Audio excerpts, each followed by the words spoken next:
This is a Fox News alert on a high-stakes election going on now, right now in Georgia.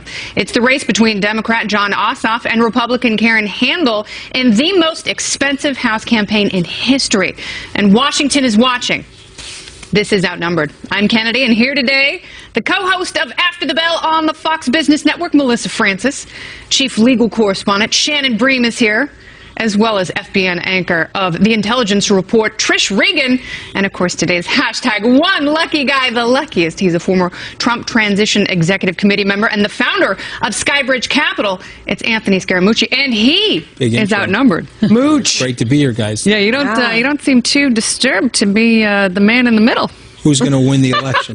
Today? Yeah. Well, we're going to talk about that right now, Anthony. I'm glad you asked because it is the closely watched special election, and it's between Jon Ossoff and Karen Handel. It's now in the voters' hands. The latest polls show them locked in a dead heat to replace Health and Human Services Secretary Tom Price. Both parties are watching for clues about the shape of the 2018 midterms. President Trump has been a very active player in the race, tweeting this morning, quote, Karen Handel for Congress. She will fight for lower taxes, great health care, strong security, a hard worker who will never give up, vote today. And, quote, Democrat Jon Ossoff, who wants to raise your taxes to the highest level and is weak on crime and security, doesn't even live in district.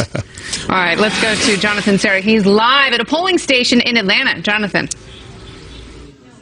Hi, Kennedy. Well, campaign spending in this race is topping $50 million, and that's because both parties are looking at this as a must-win election. Now, if Democrat Jon Ossoff can win this district, which normally favors establishment Republicans, it will serve as a blueprint for his party's efforts to retake Congress during the 2018 midterms. If Karen Handel wins, then Republicans will feel a little safer because many will view the outcome as a referendum on President Trump and the GOP in general. I believe in Donald J. Trump. I was just with him in Washington, D.C. And I believe in making America great again. I believe that Karen Handel will help us. Some people want to make it a referendum about Trump, but for me it's more about making it about the future. I think what's going on in our country, and I think that I'm looking, myself personally, I'm looking for fresh leadership. The record campaign flooding has flooded the airwaves with political ads. Ossoff has been positioning himself as a moderate, willing to work with both parties to cut government waste. He stayed focused on the issues in the 6th District, and more importantly, he went away from the theme of holding Trump accountable because he had to go after those disaffected Republicans in the district who still support Donald Trump.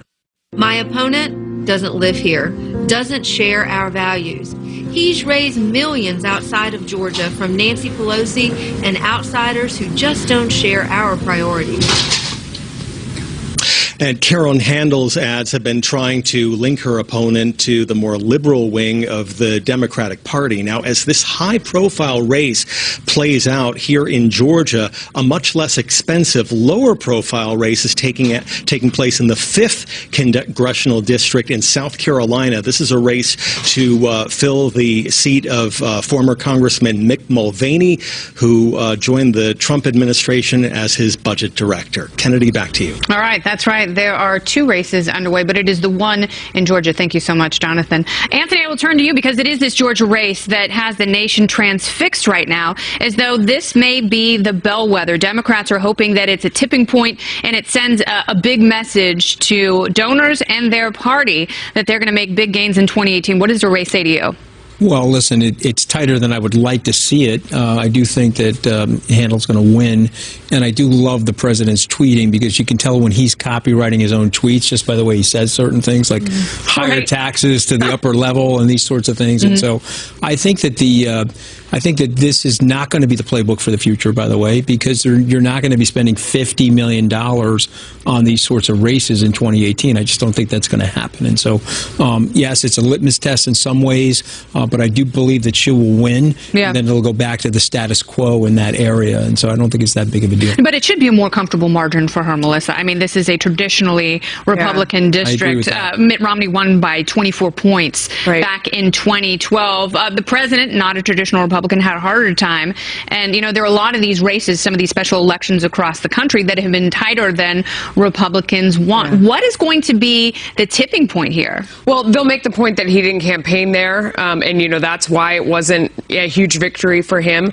At the same time, to see somebody come in, I mean, what an interesting opponent from the Democrat side. He's so young. He really defines carpetbagger. I mean, he can't actually vote for himself because he doesn't live there. And I think that's so interesting. At the same time, it's amazing that it had to go to a runoff, that it's that close. And I would argue that's kind of the country we're in right now. And I also have now, I throw away the polls when you're looking at ahead of time how it's going to go. It's amazing that that's become totally unreliable as well. But I do think it does say a lot about the mood of the country, as much as we heard people in that piece trying to say that it wasn't about Trump and it wasn't about the president, it wasn't about this, that, and the other thing. No, it is. It is. We're like almost perfectly divided right now. All right. So how much of an impact will it have on the Republican Party if Karen Handel wins? Well, if she wins, I think everybody will go home and sleep well, and they'll feel pretty good because it will be basically, you know, proof that Donald Trump still has a base that's following him. Donald Trump still has a base that cares. If she doesn't, it's a whole other game. I think it's going to be a massive wake-up call for all Republicans to say, listen, we need to get on board. We need to come together, because the only way to fight the Dems is to actually do this with some unity. I don't think it's going to come to that. I actually think when push comes to shove, you're going to see a lot of people come out for her. I mean, you consider the tragedy that just happened with Steve Scalise. That's one of my questions. Is that a galvanizing factor? Because there was an outside group who used the shooting in a campaign ad. I know you hate to see that, right? I mean, you do hate to see them playing the politics of all that. But I think that there are a lot of people in this country right now that feel if they are a conservative, their back is up against the wall. And this election, they're using that basically as a proxy. In other words, you've got to go out and vote for Handel if you want the Republican Party to thrive, for Donald Trump to still have a voice. So push comes to shove, I think she gets it. But you're right, Anthony, they shouldn't be in this point to begin with. Shannon? Well, I think there are a couple things to watch for him. First of all, the fact is that Democrats in these special elections have been outpacing what Hillary Clinton did in that particular district. Now, we know that the president won this district by less than 2 points. Okay, now, I just want to ask you something really quickly about that, because that's true, and in a lot of these races, a lot of these Democrats have been outperforming her, and I don't know if it's so much about an anti-Trump movement or the strength of these candidates as it is about her being such a weak candidate. Anyone else would have done better. Yeah, I think that that's definitely part of it. But the fact is, too, we're seeing a lot of early voting and first-time voters registering, which I think is a big boon to him. You don't see a lot of conservative 65-year-olds going out to register to vote early for the very first time in their lives. So that would seem to bode well for him as well. But you think about what she's been through, how long this district has been held by Republicans since 1979. It's generally reliably red. I think it's going to be all about turnout. Those early vote numbers are very high. But think about all the outside money that's poured in, $26 million from groups outside the state of Georgia. Well, the other thing I don't like about the race is that he is using the president's playbook. He's coming in as an outsider. He's galvanizing a group of people that feel that they're disaffected, and he's creating a little bit of a movement down there, and she is a weak candidate. And so there's a lot of similarities. Do you think he's that strong? I mean, the 30-year-old filmmaker. I don't think he's that strong, but it's a combination of her weakness and his insurgency and his freshness that's making the race so close. Again, I think he's going to lose the race, but I think it's interesting that he's adopted as a Democrat many of the elements of the president's successful campaign strategy last fall. Okay, but here's the thing about him. I don't know if he's the Messiah. I don't think he's the great savior of the party. I don't think he's a particularly politically interesting person. And if he were, if he had a deep well of ideas that voters there could resonate with, he would have won the election in the first place. He was 2 percentage points away from winning the seat outright with that 50% threshold. I agree with all those things, and I'm not a Democratic strategist, but let me tell you, though, it's an interesting playbook. Their next presidential nominee will likely have a footprint that's similar. An outsider, maybe it could be a Howard Schultz, maybe it could be a Bob Iger. It'll be an outsider with a fresher message. I don't know if Bob Iger, though, or Howard Schultz. Well, I mean, you're talking about the CEO of Disney. Okay, but what does it say to the Democratic Party if I don't think it'll be the traditional politician. That's if Ossoff wins, Yeah. and he's run on a moderate, still anti-Trump platform,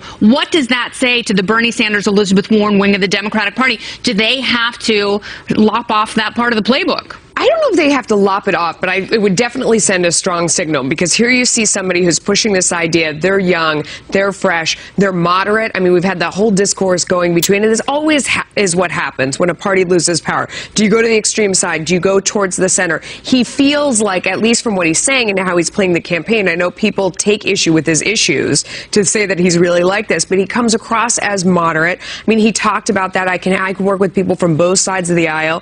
He's also so young. I mean, he's going to bring in some new faces as well. So I don't know. I mean, I would think not that he's the one that would go forward, but he may be that mold that people try to cast themselves in afterwards, even if he loses. I mean, if it's very close, they may be like, this is something that that something idea here resonated, and perhaps they will replicate that in future races.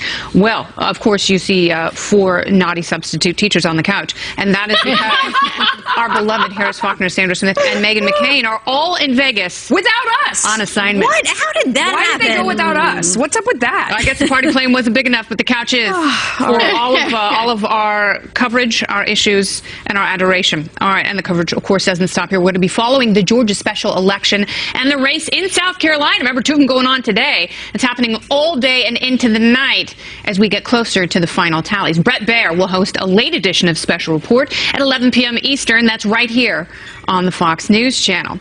Now, Republicans are pushing hard for a vote on health care before the July 4th recess, but Dems are trying hard to gum up the works, whether the GOP will get it done and what to expect if they do. Plus, the American college student held prisoner in North Korea for 17 months is dead less than a week after he was returned home. And now lawmakers are calling for accountability, what President Trump should do. We'll discuss it on the couch. Outnumbered continues.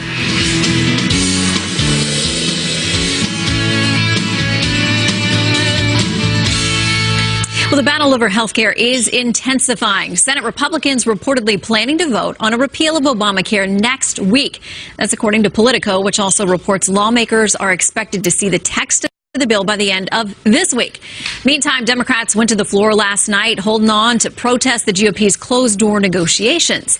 Senate Minority Leader Chuck Schumer and Majority Leader Mitch McConnell went at it over how much time lawmakers are actually going to have to review the bill. Will it be available to us and the public more than 10 hours before we have to vote for it? I think since our leader has said, our Republican leader, that there'll be plenty of time for a process where people can make amendments. You need time to prepare those amendments. I think we'll have ample opportunity to read and amend the bill. Will it be more than 10 hours? That's my I think we'll have ample opportunity to read and amend the bill. I rest my case. McConnell later adding that no matter what's in the bill, Democrats are not going to give it a chance. This subject has been very partisan from the beginning. Not a single Republican voted for the bill, and our friends on the other side have made it perfectly clear no Democrats will be voting to replace it. All right, with that in mind, the Republicans actually need to keep together their coalition, and that's going to be a heavy lift in the Senate. Melissa, we know that there are all kinds of things that they're still fighting over. Medicaid, Planned Parenthood funding, all kinds of things. They've got to stay to 50, so they have that tiebreaker with the vice president if they need it. Can they? That's why I think in terms of their own strategy, this is a really smart way to do it. They're behind closed doors. It sounds like they've tried to include a lot of different factions at the table as much as possible to kind of get it out of the way quiet. I mean, the more you hear the Democrats complain, the more effective you know this strategy is. They seem like they're locked in, they're working on it hard, they're trying to get together something so that they can walk out and get it across. You know, I mean, it's up to the people in the room if they can really get that done, but in terms of a strategy, this does seem to be the best one, don't you think? Where am I going wrong? Look, I love the strategy, but the strategy will only work as if they hold their coalition together. Right. I think one of the big challenges that I have had, and I'm a fellow Republican, is that for some reason we allow our petite ideological differences to get in the way and cause a civil war within the community. And so it is in the best interest of the president and the best interest of the country to get this bill passed. So I'm hoping that this strategy will work. Well, but Trish, with that in mind, them trying to keep it together in the Senate, we now have this letter from the Republican Study Committee, which is conservatives over in the House, and they're saying, like, whoa, whoa, whoa, what we're hearing that you're negotiating in the Senate, yeah, that's endangering whether we're going to vote for it. We know how cobbled together the votes were in the House, and now those guys are saying if you do these 4 or 5 things, we can't vote for it in the House. So what a mess, right? I mean, Americans sent Republicans there because they wanted repeal and replace. So they've got to deliver on repeal and replace, or you know what? I'll tell you, they're going to be in trouble in the midterms. I mean, that's the reality of this situation. I agree with that. So the Senate, I hope they're listening. the Senate's trying to do what it can do. And look, none of this is perfect. The Democrats, though, have made it very clear. They're not going to vote for this. It doesn't matter what you give them. So in some ways, they've taken themselves out of the equation. Chuck Schumer can ask for all the hours he wants. He and fellow Dems have taken themselves out of the equation. They are no longer at the bargaining table. But they got to get something through. And they need it repaired and replaced, or repealed and replaced, the Democrats. So they actually know that it's failing in its current configuration. Well, let's play an ad. This is going to be out there for Republicans who are under pressure in the Senate. And this is how the choice is spelled out. Senator Heller, when this happens, I'll be right back. she isn't thinking about the health care bill in Congress. She isn't thinking that it'll force her to choose between filling his prescriptions or paying their mortgage. She isn't thinking that when her premiums go up, they'll lose their health insurance. Kitty, I almost don't know where to start. There's so much stuff there to break down. The fact that having coverage is not the same as having care is one thing, but there is a lot of emotion. No, absolutely. I mean, they're totally emotionalizing an issue with so much hysteria. And it's interesting because I watched that, and, you know, I don't think the only solution is either she pays for his medicine or she pays the mortgage. And, you know, if she chooses to pay the mortgage, you know, sorry, son, wish you were born with a better set of lungs. But I also think, you know, maybe if we had less FDA regulation, that we'd have more free market choices to contend with, and she'd have a better array of drugs to choose from in the first place. Yeah, but no, she's hitting on the inhaler issue. I mean, you're absolutely right. I mean, if you want to try and make the inhaler issue into a healthcare issue, that was the whole fight we got with in over. EpiPen. It was the idea. Right. Yeah, I mean, it's just like EpiPen. When you go in and you get the replacements and things are outlawed, I don't know, a lot of people in my family use inhalers. Yeah. We're always switching around. They're always changing what is legal, what is covered by your insurance. Well, I mean, maybe that's more about regulation. And the problem with FDA, it absolutely is. There weren't enough choices on the market, but it also goes to show you, with this kind of infighting, not only among Democrats and Republicans, but the ideological differences within the Republican Party, it just shows an issue like this is so emotional and is so important to people, but it also shows the failure of government, and we need more free market solutions in healthcare. And sadly, we couldn't solve it in 5 minutes. So we're going to stay on this, but we're also awaiting remarks now from another topic. This is going to be House Speaker Paul Ryan on tax reform. They're going to get that done, too. Both he and the president say their agenda is on track. So is it? And voters heading to the polls in a high-stakes special election in Georgia. We are watching this race closely between Jon Ossoff and Karen Handel. What it could tell us about the 2018 midterms.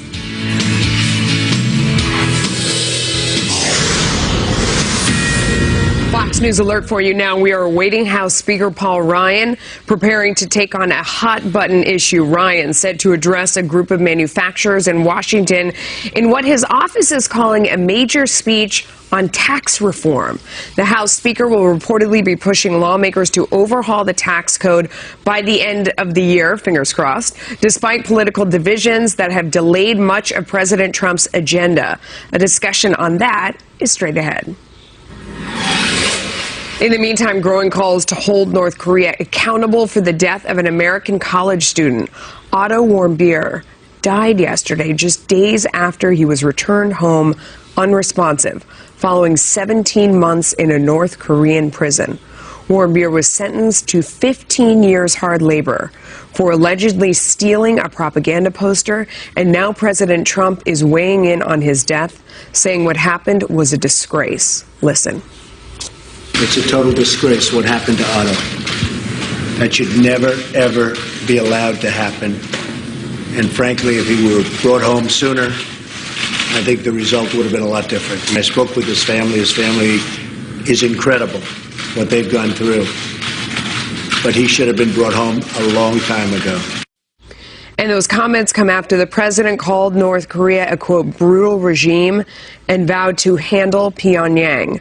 All this as the ranking Democrat on the Senate Foreign Relations Committee, Ben Cardin, joined several other lawmakers urging a strong U.S. response, saying, quote, Otto is dead because of Kim Jong-un's repressive, murderous regime. North Korea must be held accountable for their continued barbaric behavior. In the meantime, Secretary of State Rex Tillerson says North Korea is to blame for Warmbier's unjust imprisonment and is demanding the return of 3 other Americans who are still being held there. Kennedy, I think that's the salient point. I mean, we went through this period. A lot of people said that they didn't remember he was being held. His name was kept out of the press, and we haven't talked much about these other 3. Yeah. That was the policy of the last administration, stay quiet. Obviously, that didn't work. Now what? Strategic patience has been deadly, and the family, unfortunately, is feeling that. It has long been the assumption that Americans were taken pretty well care of in North Korea because they were used as political bargaining chips, and we see, obviously, that that is not the case. So, you know, we need not only proof of life of those Americans, we need proof of health. Right. And it is very understandable, the anger and the sense of injustice, that it doesn't matter what party you're in. This is an American. This is a kid. And no one deserves the treatment that he has undergone. God rest his soul. And I absolutely agree with Senator McCain when he says that he was murdered. Yeah. Anthony, General Jack Keane saying earlier today that this is going to come to very strong action, that the U.S. must stand very strong on this issue. What do you think? Well, what I like about the president is he's been very measured. Every time there's a crisis like this, he's very, very measured. He doesn't like tipping his hand.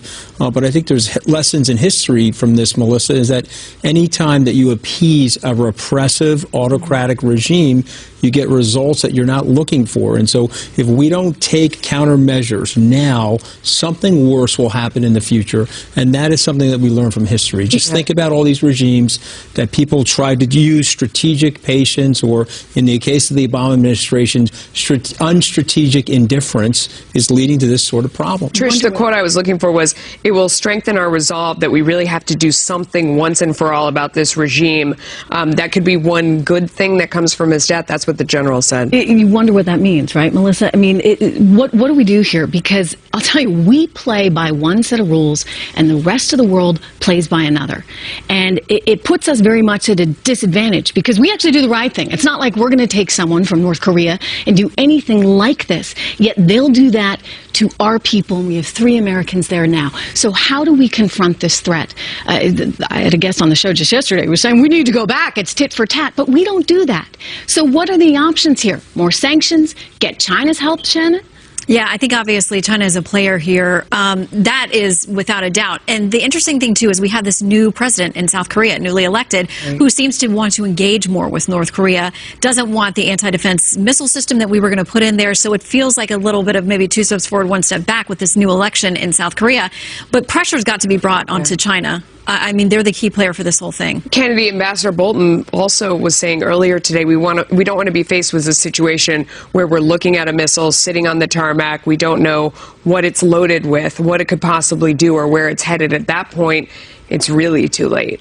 Yeah, and you know, we have to be careful to separate these issues. And, you know, we have to separate the fact that this is a nuclear power, whether we like it or not.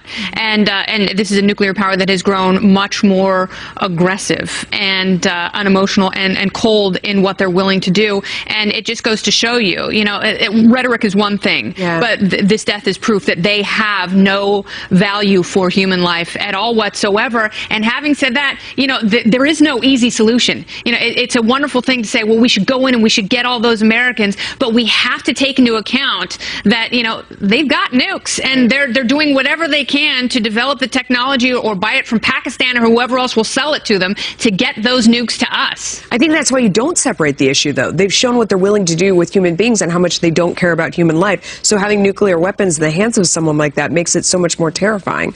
All right. Well, we will certainly be continuing this discussion all day. And we are awaiting House Speaker Paul Ryan for what his office is calling a major speech on tax reform before the National Association of Manufacturers. The Speaker promising to overhaul the tax code by the end of this year. This is both Ryan and President Trump insisting in recent days that their agenda is very much on track, including on taxes and health care. Ryan earlier today calling our current tax system crazy, saying it pushes companies to keep profits overseas instead of bringing them home. Watch. $2 or $3 trillion of U.S. money parked overseas that should come back into the U.S. economy, but it can't because of our tax code. So we want to clean up the tax code, and we really believe tax reform, getting our rates down so they're competitive globally, is the key to faster economic growth. What our goal here is higher take-home pay, more jobs, faster economic growth. You can't get that without tax reform. All right, and he will make that push a little bit later. Meantime, the Dow and the S&P 500 hitting new all-time highs again yesterday as the stock market surge since President Trump's election continues. So, Anthony, what does Speaker Ryan have to say in his remarks to make the pitch to the American people that tax reform is the best way, both personally for individuals and for businesses, to get this economy further growing? Well, I think he does a very effective job in terms of letting people know that at the end of the day, corporate profits, it's not a inanimate object. It's actually people that are paying those taxes. And so I think the first thing they're going to do is explain the reduction in corporate profit in terms of corporate taxes will lead to higher jobs and better wages. So I think he'll do a very good job of that. The secondary piece of this thing, which I think is super important, we have 75,000 pages of code that have been layered on since 1986. Yeah. And I think the Speaker does a very good job of explaining just by simplifying that.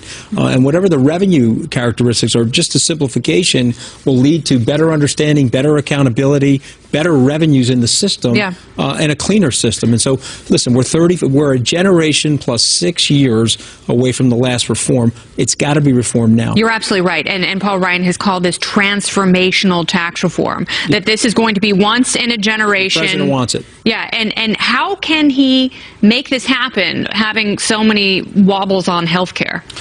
Well, let's be optimistic for a moment. Let's say that we dress up the health care thing and we get that voted on and passed, and then that gives him the ammo necessary to get the tax reform. And I'll make a very bold prediction here. There will be some Democrats that vote on the tax reform, because even President Obama said before he left office that the highest corporate tax rates in the industrialized world, which is the United States, is unsustainable for the American economy. So I predict we get the health care resolved and you get some Democrats crossing the aisle to reform the tax code. Yeah, I mean, it's just amazing to me because they talk about companies and how they pay their taxes and where their profits are like they're bad actors. Companies are you. It's everybody out there who has shares in their pension funds and everything else. Money goes where it's treated best. When you tax the heck out of it here, it stays away and creates jobs in other places. Yeah. To me, this isn't even a partisan issue.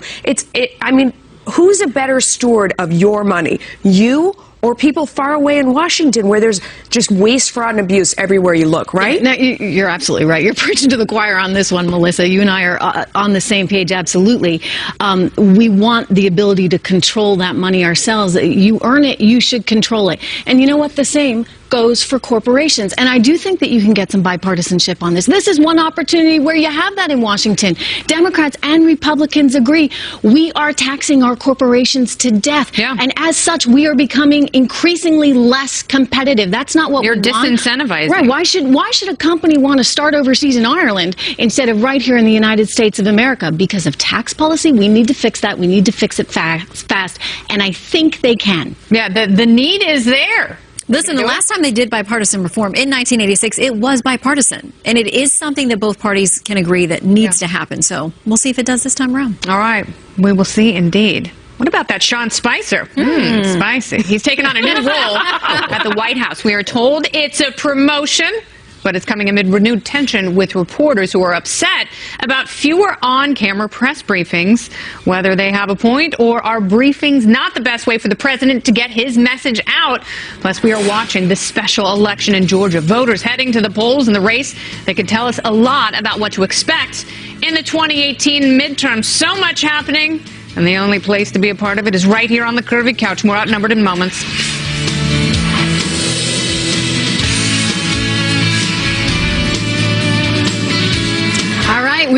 an on-camera White House press briefing in less than an hour from Press Secretary Sean Spicer. This, as we're learning, Spicer will be taking on a new role overseeing the president's entire communications operation, giving up some of his day-to-day duties at the podium.